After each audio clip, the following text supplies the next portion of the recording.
Good morning, students. Now we will see the next chapter from Science 1, and that is electric effects of electric current. Effect of electric current that we will see. In this lesson, you are going to study the points like energy transfer in electric circuit, heating effect of electric current, magnetic effect of electric current. These topics we are going to study. First is energy transfer in electric current circuit.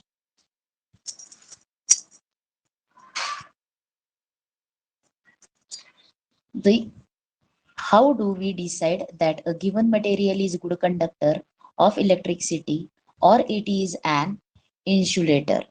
पहिल्यांदा दिलेला substance किंवा दिलेलं material हे good conductor आहे का नाही हे कसं ठरवतो? गुड कंडक्टर असेल तर मटेरियल मध्ये काय असणार आहेत?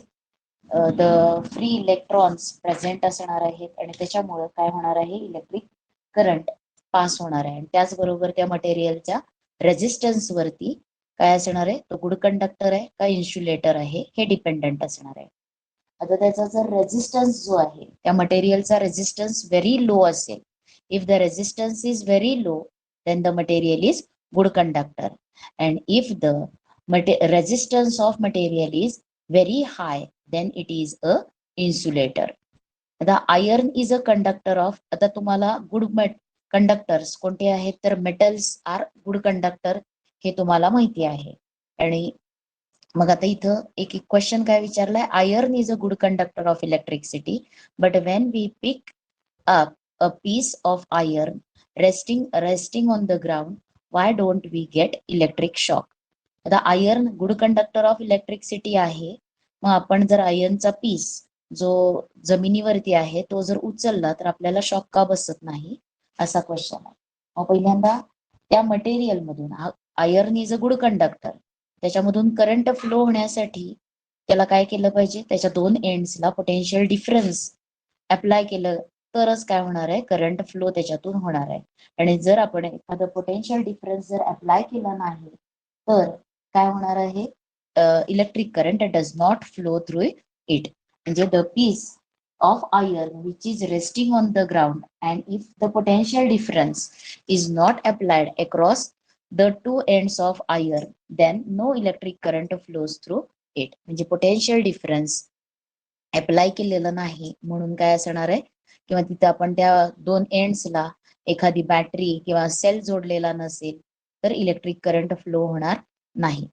आता इलेक्ट्रिक करंट हा काय आहे? It is a form of energy, one form of energy. आणि जास्त करून आपण डे टू डे लाईफ मध्ये जास्त इलेक्ट्रिकल एनर्जीचा तिचा यूज करतो to perform various type of different works. मग त्याच्यामध्ये electric energy is converted into different forms of energy, and this picture is shown here. In this picture electrical energy is converted into lamp असेल तर light energy मध्ये होणार आहे.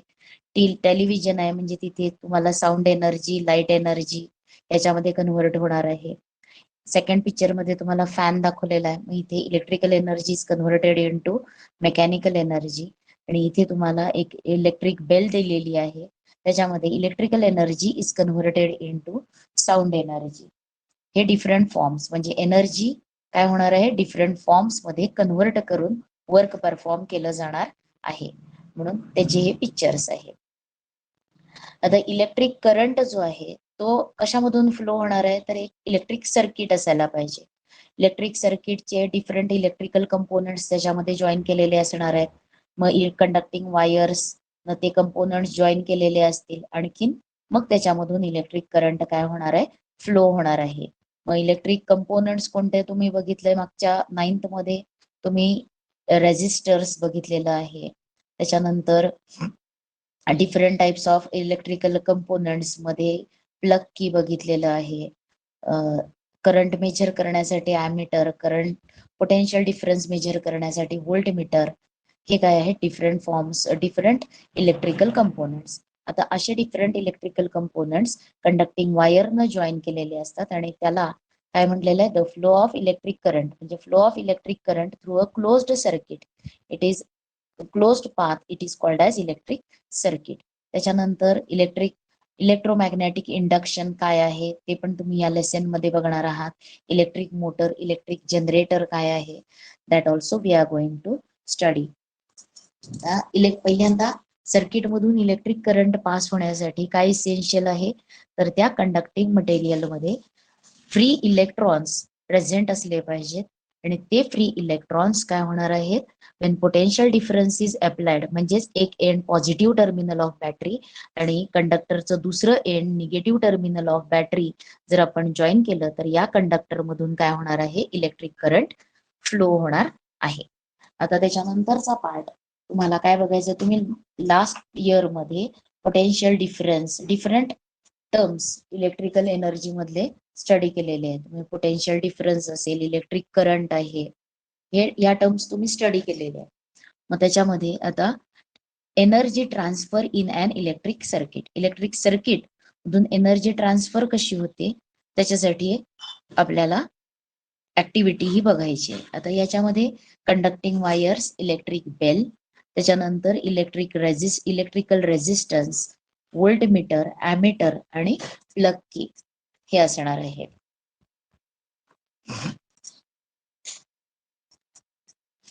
आता procedure काय, connect a circuit as shown in the, आता इथं तुम्हाला एक फिगर दाखवलेली आहे आणि त्या फिगर प्रमाणे काय करायचे, ते सर्किट जॉईन करायचं आहे. आता ते सर्किट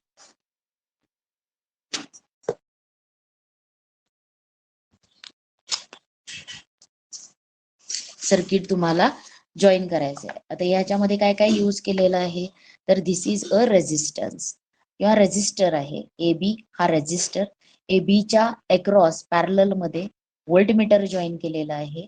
म्हणजेच ए बी अक्रॉसचं पोटेन्शियल डिफरन्स या व्होल्टमीटर मध्ये मेजर करता येणार आहे. आणि या रेजिस्टरच्या सिरीज मध्ये काय जॉईन केलेलं आहे, ॲमीटर जॉईन केलंय आणि तिथं तुम्हाला करंट मेजर करता येणार आहे. आणि this is battery which provides potential difference आणि त्याच्यामुळे इलेक्ट्रिक करंट काय होणार आहे, फ्लो होणार आहे. ही प्लग की असणार आहे. प्लग की तुम्ही ओपन केली तर सर्किट ब्रेक होणार आहे आणि प्लग की क्लोज केली तर सर्किट काय होणार आहे, क्लोज होणार आहे. आणखीन तिथं करंट फ्लो होणार आहे. आता हे झालं असं सर्किट डायग्राम, हे इलेक्ट्रिक सर्किट आहे एक. आता त्याच्यामध्ये तुम्हाला काय काय लागणार आहे, तर इलेक्ट्रिक सेल म्हणजे बॅटरीज तयार करण्यासाठी इलेक्ट्रिकल रेजिस्टन्स लागणार आहे, व्होल्टमीटर, ॲमीटर आणि प्लग की हे लागणार आहे. आता connect the circuit as shown, तसं कनेक्ट करायचंय आणि काय मेजर करायचं आहे, measure the current I measure करायचंय आणि potential difference between A and B हे आपल्याला काय करायचंय, मेजर करायचं आहे. आता पोटेन्शियल, आता ए पॉइंट जो आहे तो ए पॉइंट पॉझिटिव्ह टर्मिनलला बॅटरीला जोडलेला आहे म्हणून ए पॉइंट हॅज हायर पोटेन्शियल आणि रेजिस्टरचं बी एंड जो आहे तो निगेटिव्ह टर्मिनलला जोडलेला आहे बॅटरीच्या, म्हणून बी ला लो पोटेन्शियल, लोअर पोटेन्शियल असणार आहे. आता हे झालं इलेक्ट्रिक सर्किट साठी. आता हे सर्किट तुम्हाला इथं दिसतंय. त्या सर्किट मध्ये ए हा पॉइंट कुठे जोडलेला आहे, तर पॉझिटिव्ह टर्मिनल ऑफ बॅटरी आणि B point is connected to the negative terminal of battery. आता पहिल्यांदा सर्किट डायग्राम जर तुम्ही बघितली तर त्याच्यामध्ये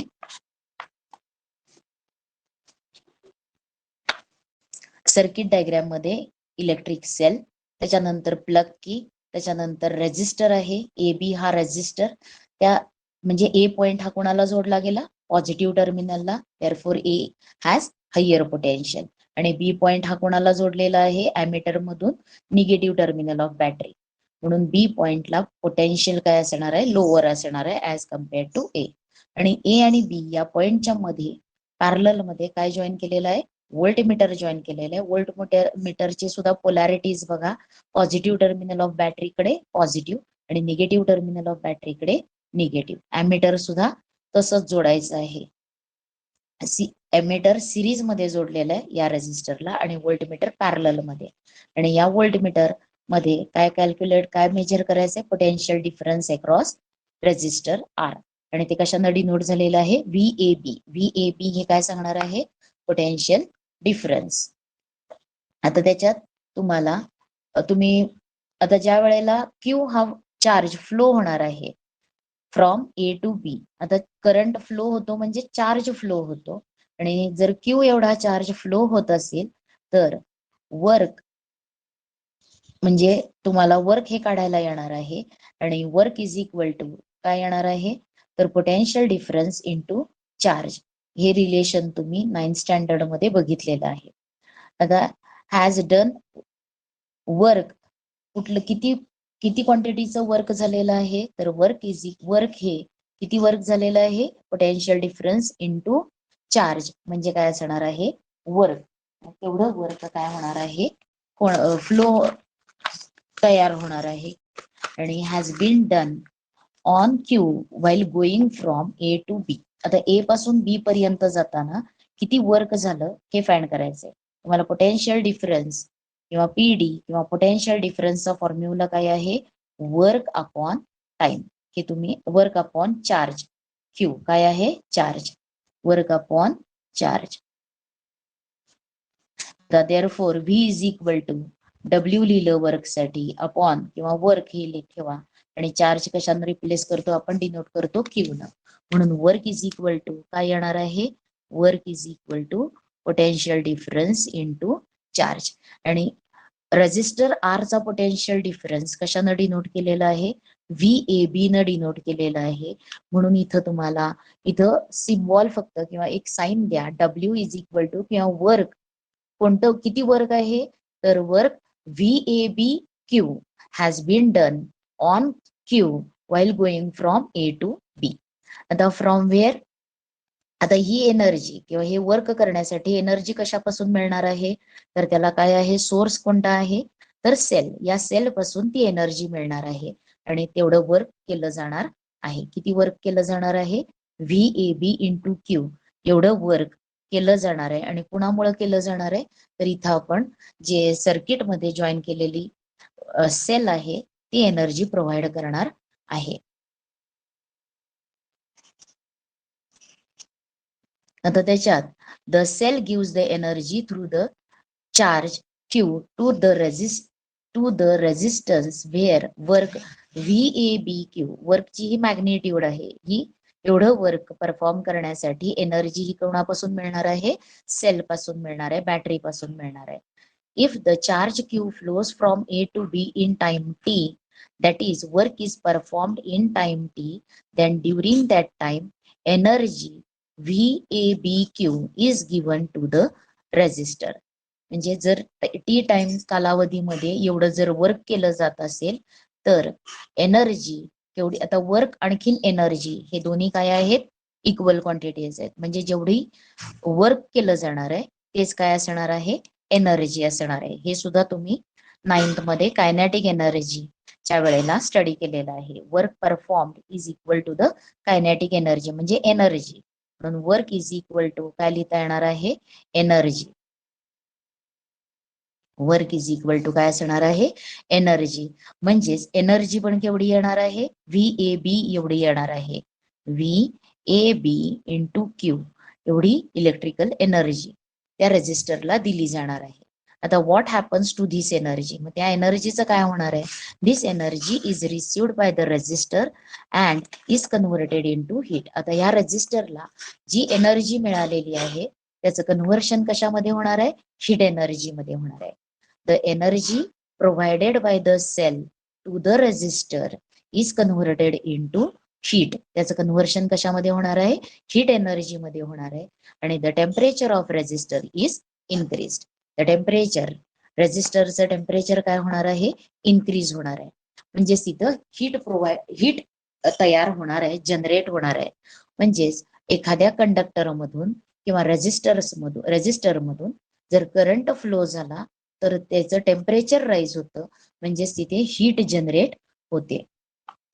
आता if in the circuit the resistor is placed by a motor, आता रेजिस्टर जर मोटरनं रिप्लेस केला तर काय होणार आहे, in which form will be the energy given to the cell is transformed into. आता रेजिस्टरच्या तिथे काय जोडायचं आहे, मोटर, इलेक्ट्रिकल मोटर जर जोडली तर तिथं कोणत्या, ती एनर्जी जी आहे इन विच फॉर्म, मग कोणत्या फॉर्म मध्ये ती cell, in which form will the energy given by the cell is transformed into. आता जर इथे इलेक्ट्रिकल मोटर जर आपण कनेक्ट केले तर मोटर काय होणार आहे, मोटर वर्क होणार आहे, त्याचे ब्लेड्स किंवा त्याच्यामधली कॉईल मूव्ह होणार आहे, रोटेट होणार आहे, म्हणजे तिथं मेकॅनिकल एनर्जी मध्ये कन्व्हर्शन होणार आहे. Wien electrical motor is connected in the place of resistor, then electrical energy is converted into which form of energy, तर mechanical form of energy, mechanical form मध्ये त्याचं मेकॅनिकल एनर्जी मध्ये conversion होणार आहे. कळलेलं आहे. आता त्याच्यानंतर आपल्याला म्हणजे तुम्ही लास्ट इयर मध्ये पोटेन्शियल डिफरन्स साठी फॉर्म्युला बघितला, त्याच्यानंतर तुम्ही अजूनही कोणतं बघितलेलं आहे, करंट आय, इलेक्ट्रिकल करंट, हा सुद्धा फॉर्म्युला तुम्ही स्टडी केलाय. तर इलेक्ट्रिक करंट म्हणजे काय असतं, तर इलेक्ट्रिक करंट म्हणजे it is current is equal to charge upon, आता फ्लो ऑफ युनिट म्हणजे charge flows from one end to another end in time T, त्याला काय म्हटलेलं आहे, करंट. म्हणून I is equal to Q upon T, हे करंटचा formula. Current is equal to काय आहे, आय अपॉन टी, हा असणार आहे करंटसाठी फॉर्म्युला. हे सुद्धा तुम्ही 9th स्टँडर्ड मध्ये बघितले आणि त्याच्यानंतर तुम्ही पुढं इलेक्ट्रिक पोटेन्शियल चा फॉर्म्युला सुद्धा स्टडी केलेला आहे. इलेक्ट्रिक पोटेन्शियल कॅपिटल पी न डिनोट केलं जातं. Electric potential is equal to V I, हा एक फॉर्म्युला आहे. आणि त्याच्यानंतर ओहम्स लॉ तुम्ही स्टडी केलाय, त्या ओहम्स लॉ मध्ये आर इज इक्वल टू काय आहे, व्ही अपॉन आय, आणि यांचा मग आपण व्ही ला रिप्लेस केलं, व्ही इज इक्वल टू याच्यावरून लिहिता येतं आय आर. मग ती पॉवर मध्ये जर ती व्ही ची व्हॅल्यू घातली तर पॉवर साठी आणखीन एक फॉर्म्युला होतो, आणि तो कोणता आहे, तर I R square. R I, V साठी काय यूज करायचं आहे, आय आय, आर आय, तो जर घातला तर तुम्हाला पॉवरचा आणखीन एक फॉर्म्युला मिळतो, आणि तो कोणता आहे, पॉवर इज इक्वल टू, आता ते फॉर्म्युले जे आहेत I square R, power is equal to काय येईल, जर तुम्ही व्ही साठी सबस्टिट्यूट केलं, R R into I into I जर केलं तर व्ही इज इक्वल टू तुम्हाला काय मिळेल, I square R, sorry, power is equal to काय मिळेल, दुसरा फॉर्म्युला आय स्क्वेअर आर. आणि जर तुम्ही आय साठी सबस्टिट्यूट केलं, आय इज इक्वल टू काय लिहिता येईल, या फॉर्म्युल्यावरून, हा ओहम्स लॉचा फॉर्म्युला आहे, आय इज इक्वल टू काय लिहिता येणार आहे, तर I is equal to V upon R, आणि ते जर याच्यामध्ये सबस्टिट्यूट केलं तर तुम्हाला मिळणार आहे V square upon R. P is equal to तिसरा formula V square upon R. हे पॉवरचे 3 फॉर्म्युलेस लिहिता येणार आहेत. Main power is equal to काय आहे, व्ही आय, आणि मग ओहम्स लॉ वरून एकदा व्ही ची व्हॅल्यू काय सबस्टिट्यूट करायची, आय आर, ती सबस्टिट्यूट केली तर तुम्हाला power is equal to I square R हे मिळतं. आणि नंतर पॉवरची ह्या इक्वेशन मध्ये आय ची व्हॅल्यू ओहम्स लॉ वरून काय येणार आहे, I is equal to V upon R, हे जर सबस्टिट्यूट केलं तर तुम्हाला काय येणार आहे, power is equal to V square upon R, ही एक फॉर्म्युला मिळणार आहे. आता आपल्याला इथं हे कशासाठी लागणार आहेत हे सगळे फॉर्म्युलेस, तर आपल्याला इथं Joule's law, heating effect, Joule's law साठी स्टडी करायचंय किंवा बघायचंय. मग त्याच्यासाठी तो फॉर्म्युला कसा डिराईव्ह करायचा आहे, किंवा हा फॉर्म्युला तुम्हाला एक्झाम्पल्स सॉल्व्ह करायचे आहेत, किती हीट जनरेट झाली ते फाइंड करण्यासाठी हा फॉर्म्युला कसा डिराईव्ह झालेला आहे ते आता आपल्याला बघायचं आहे. आता इथे the source of energy the cell given in time T, the energy काय येणार आहे, P into T to the resistor. आता ती जी काही एनर्जी आहे ती तुम्हाला कशामध्ये येणार आहे, P into T of the resistor. If I is the current flowing continuously through the circuit, the heat produced in the resistor in time t will be given as. आता हीट कशी दिलेली आहे, पहिल्यांदा पॉवर साठी formula लिहिला, power is equal to काय लिहिलेलं आहे, व्ही म्हणजे पोटेन्शियल डिफरन्स इंटू आय.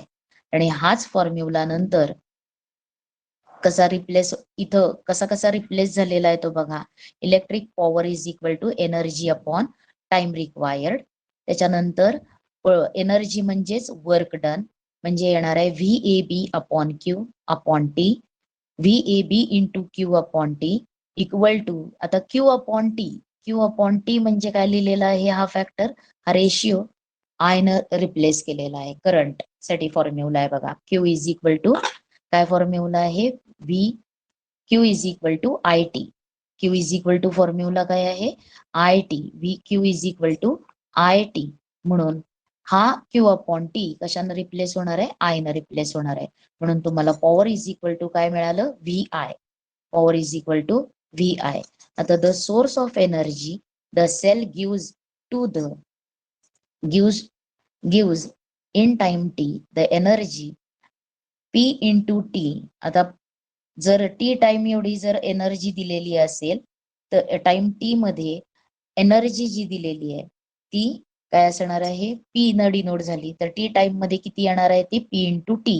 एवढी एनर्जी, जेवढा टाइम वाढेल तेवढीच एनर्जी किंवा पॉवर त्या रेजिस्टर्सची काय होणार आहे, इन्क्रीज होणार आहे. आणि त्याचं मॅग्निट्यूड काय असणार आहे, पी इंटू टी तेवढं असणार आहे.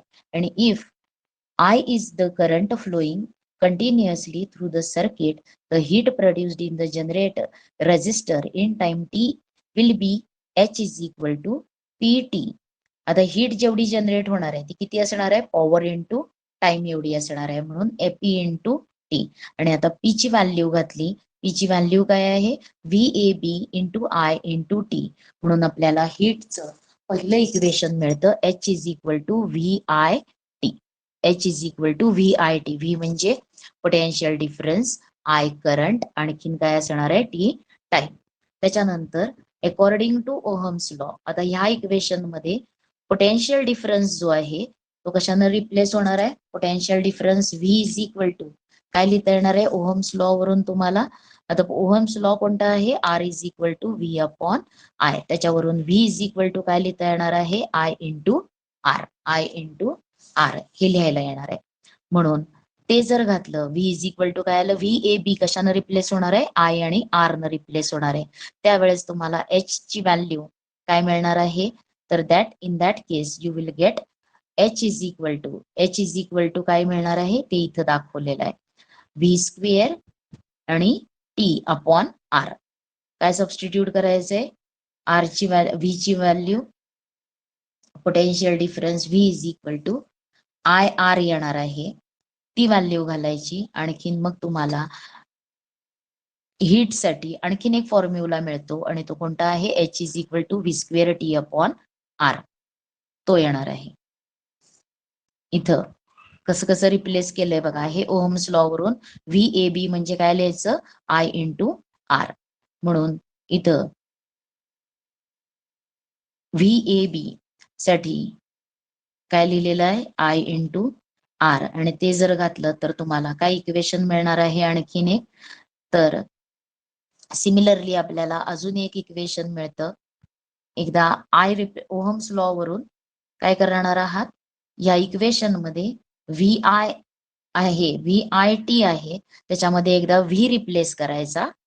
व्ही इज इक्वल टू काय घालता येणार आहे, तर V is equal to I into R substitute करायचं. किंवा ओहम्स लॉ वरून आय ची value V upon R substitute करून आपल्याला आणखीन फॉर्म्युला मिळणार आहे. म्हणजे हे काय आहेत, तीन formulas. H is equal to V I T, H is equal to V square T upon R, आणि तिसरा आहे H is equal to I square R T. आणि H is equal to I square R T हा जो formula आहे याला काय म्हटलेलं आहे, ज्यूल्स लॉचा फॉर्म्युला, heating effect, Joule's law of heating तो आहे. आणि H is equal to I square R T. म्हणजे Wien current flows through a conductor of resistance R for time T, then the heat generated in the conductor is given by H is equal to I square RT. हा formula लक्षात ठेवायचा. एखादा conductor electric current त्याच्यामधून pass झाला तर त्याचं temperature rise होतं आणि किती टेम्परेचर राईज झाले किंवा किती अमाऊंट ऑफ हीट जनरेट झालेली आहे ते कॅल्क्युलेट करण्यासाठी ज्यूल्स लॉचा फॉर्म्युला यूज होतो. आणि काय फॉर्म्युला आहे? H is equal to I square RT. आणि लॉ काय आहे? व्हेन I करंट फ्लोज किंवा द रेजिस्टर जो आहे कंडक्टरचा, when I current flows through a conductor of resistance R for time T, then it is heat generated in a conductor is directly proportional to square of the current. त्याच्यानंतर काय आहे? Resistance of the conductor and time for which the current has been passed. म्हणजे किती कालावधीसाठी time pass current pass केलेला आहे या quantities वरती हीट जनरेटेड ही डायरेक्टली प्रोपोर्शनल असणार आहे. आता हे झालं ज्यूल्स लॉचा स्टेटमेंट नाही फॉर्म्युला, आणि याच्यावरनं तुम्हाला एक्झाम्पल्स असणार आहे. त्याच्यानंतर युनिट ऑफ इलेक्ट्रिक पॉवर. आता इलेक्ट्रिक पॉवरचं युनिट आपल्याला बघायचं आणि ते सुद्धा तुम्ही लास्ट इयर बघितलेलं आहे. पॉवर इज इक्वल टू काय आहे? VI. Power is equal to VAB into I. आता VAB का लिहिलंय? कारण का इथला जो रेजिस्टर R आहे त्याच्या अक्रॉसचं पोटेन्शियल डिफरन्स VAB न डिनोट केलंय, म्हणून इथं VAB लिहिलंय. त्याच्यासाठी आपण power is equal to VI हा फॉर्म्युला कन्सिडर केला तरी चालतो. आता इथं पोटेन्शियल डिफरन्स व्होल्ट, V म्हणजे पोटेन्शियल डिफरन्स आणि ते व्होल्ट, त्याचं युनिट काय असतं? व्होल्ट. आणि करंट आहे त्याचं SI युनिट काय असतं? अँपियर. म्हणून volt into ampere, 1 volt into 1 ampere हे येणार आहे. आता ते कसं कसं रिप्लेस केलंय बघा. आता व्होल्टसाठी, आता volt potential difference is equal to आपण लिहिले इथं W upon Q. Potential difference काय आहे? Work upon charge. वर्कचं SI युनिट काय आहे? ज्यूल्स. वर्कचं SI युनिट ज्यूल आणि चार्जचं SI युनिट कुलम्स. चार्जचं SI युनिट कुलम. म्हणून इथं पॉवरचं युनिट, आता नंतर अँपियर करंटचं युनिट आपल्याला बघायचंय. करंट इज इक्वल टू काय आहे? IT. आता current is equal to Q upon T. इथं तुम्हाला I ची व्हॅल्यू दिली. करंट इज इक्वल टू काय आहे? सॉरी, इथं करंटचा फॉर्म्युला, करंट म्हणजे I इज इक्वल टू काय येणार आहे? Q upon T. तुम्ही चार्ज, इलेक्ट्रिक चार्ज मी इथं लिहिला होता. Electric charge is equal to IT असतं आणि current is equal to Q upon T. आता करंटचा SI युनिट आहे अँपियर आणि चार्जचं SI युनिट काय असणार आहे? कुलम.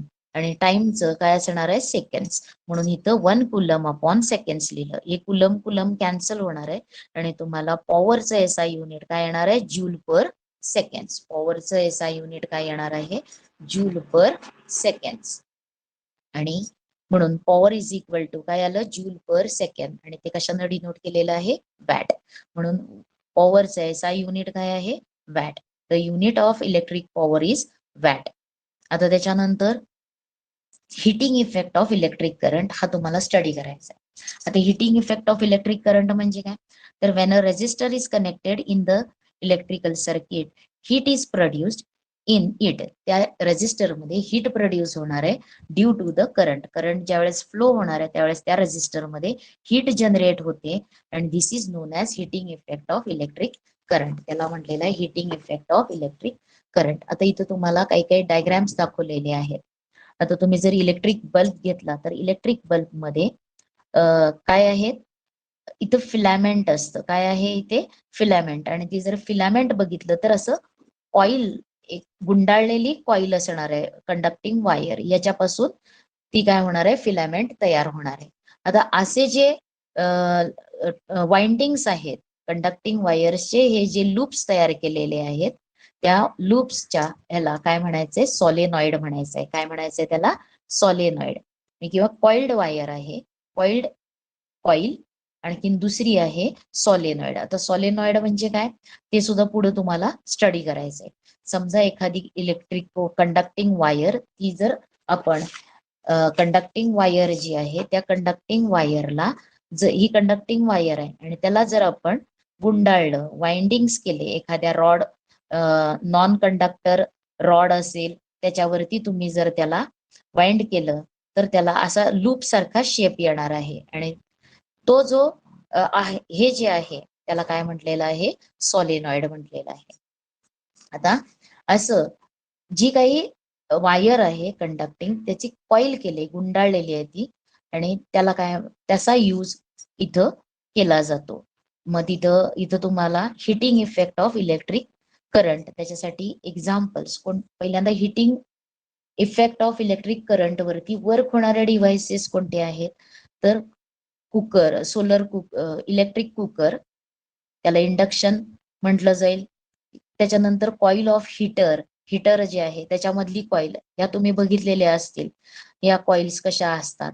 त्याच्यानंतर बल्ब जर बघितला, त्या बल्ब मध्ये इथे एक फिलामेंट असते आणि ती टंगस्टनची फिलामेंट असते आणि ती कशा टाइप मध्ये असते, सॉलेनाइड टाइप मध्ये असते. आता इथे तुम्हाला दोन टाइप्स दाखवलेले आहेत लूप करायचे. मग इथं लूप केलेल्याच कॉईल केलेलं आहे म्हणून त्याला म्हटलंय कॉइल्ड कॉईल, आणि इथे काय आहे, सॉलेनॉइड टाइप कॉईल आहे. हे सॉलेनॉइड, फक्त त्या कॉईलला काय करायचं आहे, गुंडाळायचं आहे.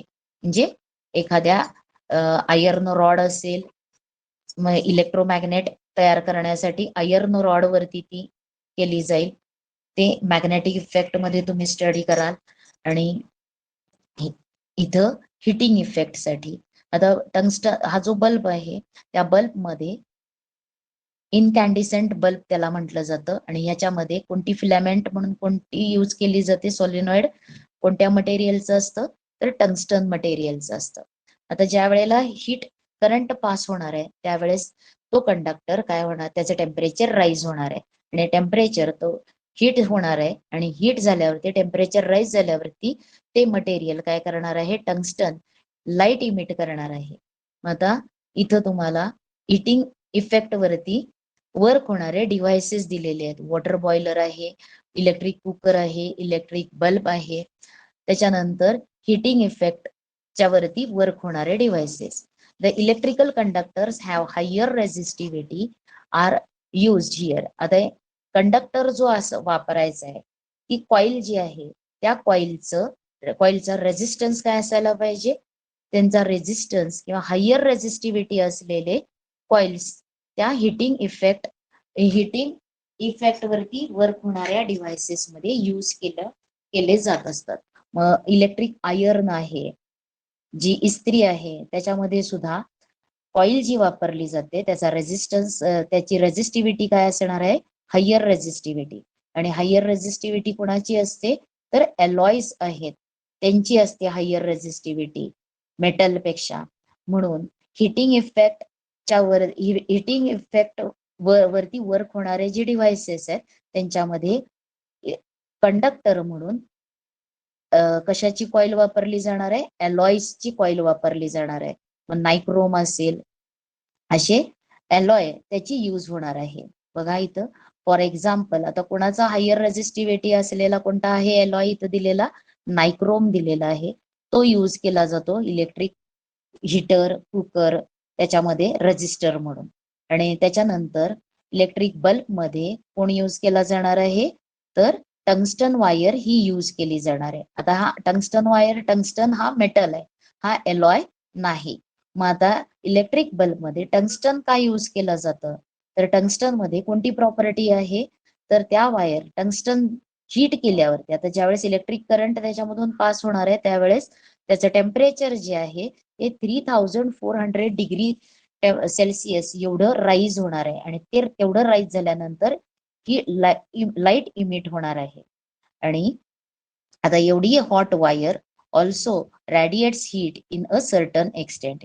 त्याच्यानंतर अजूनही हॉट वायर होणार आहे आणि त्याच्यामुळं हीटचं रॅडिएशन होणार आहे. आणि टंगस्टनचा मेल्टिंग पॉइंट जो आहे तो ग्रेटर आहे, हायर आहे. आणि म्हणून म्हणजे एवढ्या टेम्परेचरला सुद्धा टंगस्टन काय होणार आहे, मेल्ट होत नाही. त्याचा मेल्टिंग पॉइंट ग्रेटर आहे, हायर आहे. म्हणून इनकॅन्डिसेंट बल्ब याच्यामध्ये जो फिलामेंट आहे, ते फिलामेंट काय यूज केलेला आहे, कोणता केलेला आहे, टंगस्टन वायर किंवा टंगस्टन ही यूज केलेली आहे. आता त्याच्यानंतर तुम्हाला पुढचा भाग, इथं तुम्हाला काही commercial units of electric power दिलेले आहे. आपल्याला SI unit of electric power कुठलं आहे, वॅट. आणि मोठं कमर्शियल युनिट जे आहे ते किती आहे तर किलोवॅट. कोणतं आहे किलोवॅट. हे त्याचं कमर्शियल किंवा ग्रेटर युनिट असणार आहे. आता इलेक्ट्रिक पॉवर मेजर करतो आपण, त्यामध्ये 1 kilowatt power is used for 1 hour. It will mean म्हणजे आता हे जे युनिट आहे kilowatt into hour, kilowatt hour हे युनिट कशाचं आहे इलेक्ट्रिकल एनर्जी.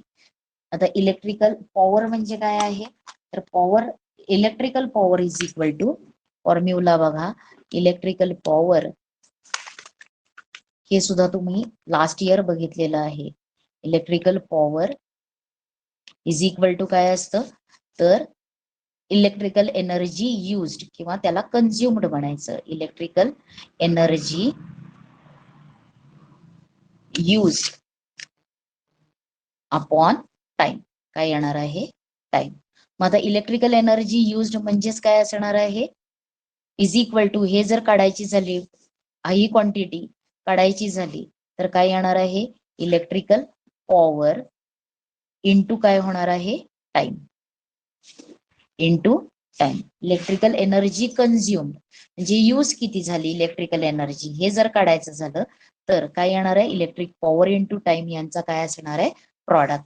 म्हणून इथं तुम्हाला इलेक्ट्रिकल एनर्जी युज्ड याचं युनिट काय आहे इलेक्ट्रिकल एनर्जी युज्ड याचं युनिट इथं इलेक्ट्रिकल एनर्जी युज्ड आणि त्याचं युनिट काय येणार आहे इलेक्ट्रिक पॉवरचं युनिट काय आहे आता मोठं युनिट त्याचं किलोवॅट, आणखीन टाइमचं सुद्धा मोठं युनिट घ्यायचं आहे आवर. 1 किलोवॅट आवर हे कशाचं युनिट येणार आहे इलेक्ट्रिकल एनर्जी युज्ड. आणि इलेक्ट्रिकल एनर्जी यूज करतो तुम्ही इलेक्ट्रिकल बिल बघितलं तर तुम्हाला याच्यामध्ये हे युनिट असतं इलेक्ट्रिकल एनर्जी युज्ड किंवा कन्झ्युम किती केली तुम्ही वापरली किती, मग त्याच्यामध्ये युनिट्स हा वर्ड वापरला जातो. इतके युनिट्स तुम्ही इलेक्ट्रिकल एनर्जी यूज केली. 1 unit electrical energy, 1 unit of electrical energy used is equal to काय आहे 1 किलोवॅट आर, 1 किलोवॅट आर हे असणार आहे. म्हणून तुम्हाला electrical energy used is equal to काय येणार आहे 1 किलोवॅट आर हे यूज केलं जातं. आता ह्याचं कन्व्हर्शन परत कशामध्ये केलेलं आहे तर ज्यूल्स मध्ये केलंय आणि ते करत असताना बघा 1 किलोवॅट आर, 1 किलोवॅट एच म्हणजे काय आहे इथं आर, आता इज इक्वल टू 1 किलोवॅट म्हणजे किती असणार आहे 1000 वॅट इंटू 1 आवर म्हणजे किती तर 3600 सेकंड्स. म्हणून इथं 3.6, आता इथं 1 2 3 4 5 आणखीन या 6 च्या इकडे एक डेसिमल पॉइंट घेतला म्हणून काय येणार आहे 3.6 इंटू 10⁻⁶ काय आहे watt seconds is equal to काय येणार आहे ज्यूल्स. वॅट सेकंड्स म्हणजे काय जूल.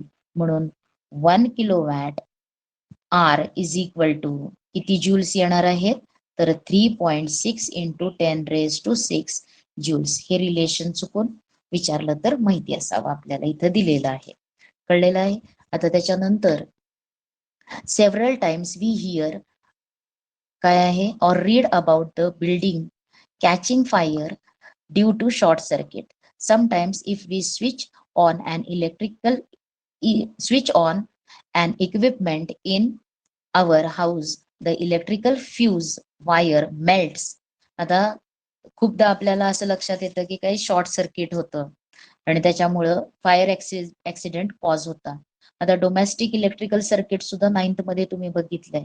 त्याच्यामध्ये घरामध्ये जो काही सप्लाय येतो त्याच्यामध्ये पहिल्यांदा ते फ्यूज या सर्किट मधून मग पुढे जाणार आहे घरामध्ये व्हेरियस अप्लायन्सेसला देणार आहे. आता इलेक्ट्रिकल फ्यूज वायर जी आहे ती इलेक्ट्रिकल फ्यूज वायर त्याची प्रॉपर्टी काय असते तर त्याचा लो मेल्टिंग पॉइंट असणार आहे.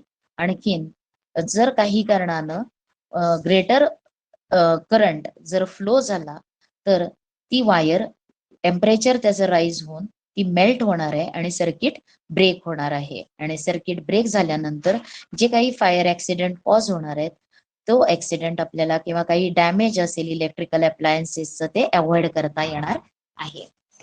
म्हणजे तुम्ही मागच्या वर्षी safety precautions while handling electrical circuit हे स्टडी केलेलं आहे त्याच्यामधलाच हा पार्ट आहे. मग फ्यूज वायर किंवा फ्यूज हे जे आहे हे सेफ्टी डिव्हाइस आहे. Let us discuss about the cause briefly. The home electrical connection consist of. आता जे काही इलेक्ट्रिकल कनेक्शन आहे आपल्या घरामधलं त्याच्यामध्ये काय असणार आहेत, लाईव्ह वायर, न्यूट्रल, आणखीन अर्थ वायर्स असे 3 असणार आहेत. आता त्याच्यामध्ये लाईव्ह वायर आणि न्यूट्रल वायर यांच्यामध्ये पोटेन्शियल डिफरन्स किती असतो, तर 220 व्होल्टचा असणार आहे. आणि the earth is connected to the ground. आणि जी थर्ड वायर असते अर्थिंगची त्याला ती कुठं जोडलेली असते, ग्राउंडला जोडलेली असते. आता म्हणजे जे काही इलेक्ट्रिकल फिटिंग केलं जातं त्यामध्ये ग्राउंडचं एक कनेक्शन त्याच्यामध्ये असतं. The due to a fault in an equipment or in the plastic coating of the. आता जे काही तुम्ही इक्विपमेंट डिव्हाइस कुठलं वापरताय त्याच्यामध्ये जर काही फॉल्टी असेल, म्हणजेच आता एखादं उदाहरणार्थ तुम्ही इस्त्री वापरत असाल तर त्याच्यामधलं मेटल पार्ट असतो, जर चुकून मेटॅलिक पार्टला इलेक्ट्रिक करंट आला आणि जर तुम्ही अर्थिंगला जोडलेली नसेल, म्हणजे 3 पिन यूज केलेली नसेल आणि 2 पिन वरती ती यूज होत असेल, तर काय होणार आहे, आपल्याला तिथे शॉक बसणार आहे. हे एक. किंवा or the plastic coating on. आता जे काही लाईव्ह वायर, न्यूट्रल वायर आहे त्यांच्यावरती कोटिंग असतं आणि ते कोटिंग ठराविक इयर्स नंतर, पिरियड नंतर ते इलेक्ट्रिक फिटिंग जे आहे वायरिंग ते चेंज करावं लागतं. कारण त्या वायर मधून इलेक्ट्रिक करंट पास होताना ती हीट होणार आहे आणि हीट झाल्यामुळं जे काही कोटिंग आहे, इन्सुलेटर कोटिंग जे आहे वरचं, ते काय होणार आहे, क्रॅक होऊन त्याचे ते निघणार आहे. आणि तसं जर झालं असेल तर लाईव्ह वायर आणि न्यूट्रल वायर काय होणार आहेत, एकमेकांना कॉन्टॅक्ट मध्ये येणार आहेत. आणि असा जर कॉन्टॅक्ट घडला तर large current flows through it and large amount of heat is produced.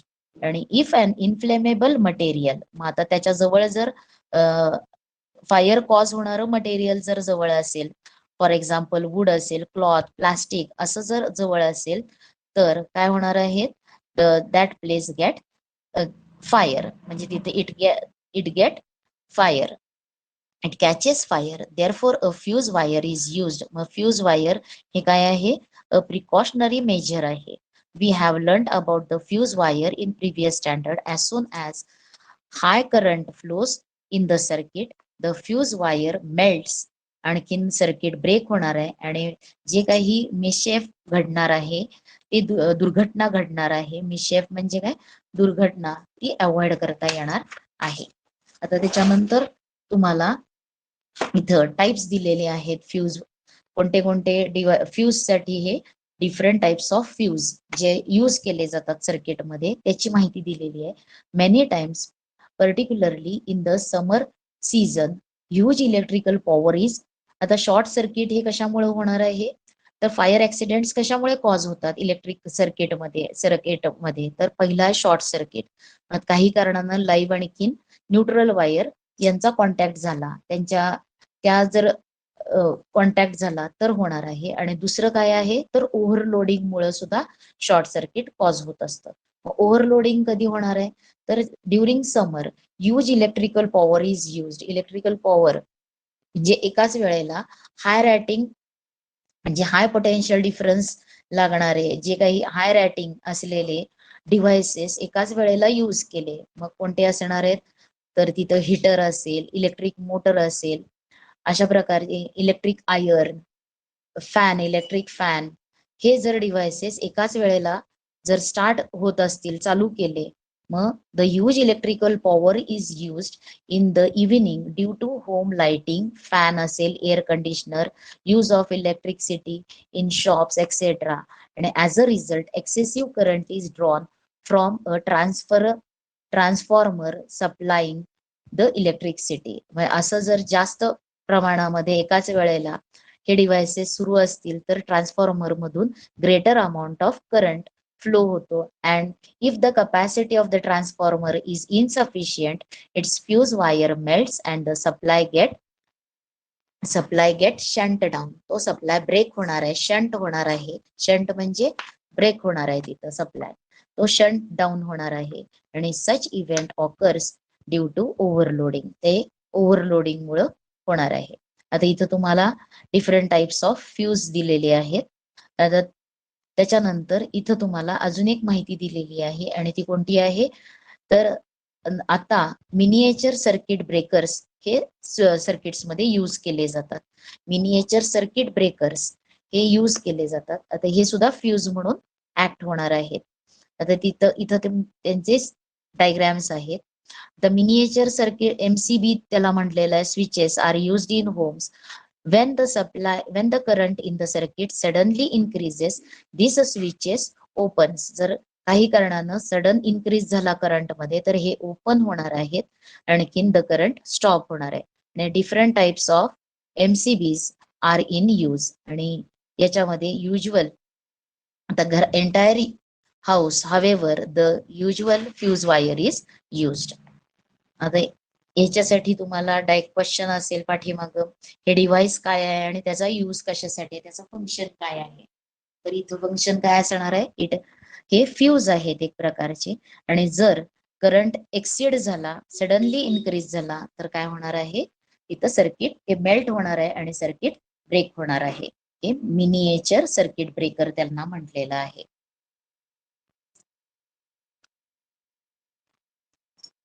And the next is the solved examples that you will see you have to solve.